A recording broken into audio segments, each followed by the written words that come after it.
میرا پیغام سن لو، اگر تم نے اہل بیت کی محبت کے بہانے میں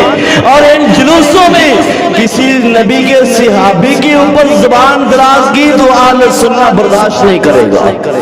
پھر چاہے اس کو شدت پسند کہو، چاہے اس کو فتنہ کہو،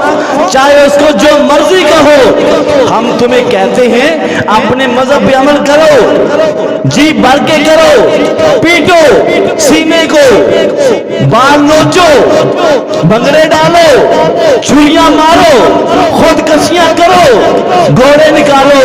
ہمیں کوئی اعتراض نہیں ہے۔ ہمیں اعتراض تب ہوتا ہے جب تم ان مجلسوں میں سیدنا ابو بکر، عمر، عثمان اور سیدہ حفصہ، سیدہ عائشہ، ازواج مطہرات اور امیر معاویہ رضی اللہ عنہم اجمعین کے اوپر کیچڑ اچھالتے ہو، ان کو گالیاں دیتے ہو تو ہمارا ایمان برداشت نہیں کرتا۔